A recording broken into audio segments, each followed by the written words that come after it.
ఫ్రీవెల్ online education ఛానల్కు హృదయపూర్వక స్వాగతం.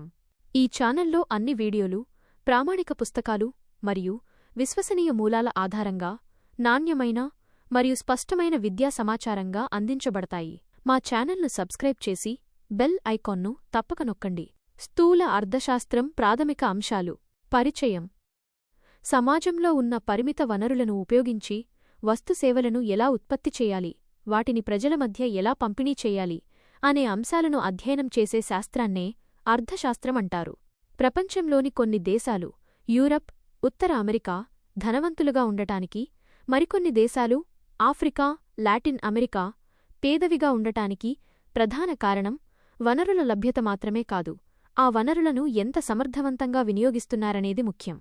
ఉదాహరణకు, జపాన్ దేశంలో సహజ వనరులు తక్కువగా ఉన్నప్పటికీ అక్కడి ప్రజలు భూమి, శ్రమ మరియు పెట్టుబడిని అత్యంత సమర్థవంతంగా ఉపయోగించి అధిక తలసరి ఆదాయాన్ని సాధిస్తున్నారు.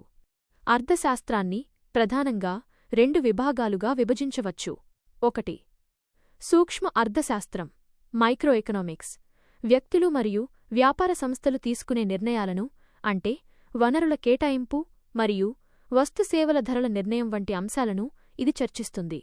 ఒక కంపెనీ తన ఉత్పత్తిని ఎలా పెంచుకోవాలి, ధరలను ఎలా తగ్గించాలి అనేది దీని పరిధిలోకి వస్తుంది.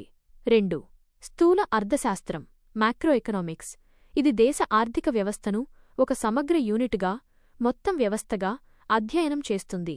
జాతీయ ఆదాయం, నిరుద్యోగం, ద్రవ్యోల్బణం, స్థూల దేశీయోత్పత్తి జీడీపీ మరియు కేంద్ర బ్యాంకులు వడ్డీ రేట్లను ఎలా నియంత్రిస్తాయి వంటి అంశాలు దీని కిందకు వస్తాయి. ఆర్థిక వ్యవస్థ ఎదుర్కొనే 3 ప్రధాన సమస్యలు. ఏ దేశ ఆర్థిక వ్యవస్థ అయినా ప్రధానంగా 3 ప్రాథమిక సమస్యలను పరిష్కరించుకోవాల్సి ఉంటుంది. ఏమి ఉత్పత్తి చేయాలి? ప్రజలకు అవసరమైన ఏ వస్తువులను ఎంత పరిమాణంలో ఉత్పత్తి చేయాలి? ఎలా ఉత్పత్తి చేయాలి? వస్తువులను ఏ సాంకేతికతను ఉపయోగించి ఉత్పత్తి చేయాలి? ఉదాహరణకు, ఎక్కువ మంది వ్యక్తులతోనా లేదా యంత్రాలతోనా? ఎవరికోసం ఉత్పత్తి చేయాలి? ఉత్పత్తి చేసిన వస్తువులు సమాజంలోని ఏ వర్గాలకు చెందాలి? అంటే జాతీయ ఆదాయం ప్రజల మధ్య ఎలా పంపిణీ అవ్వాలి?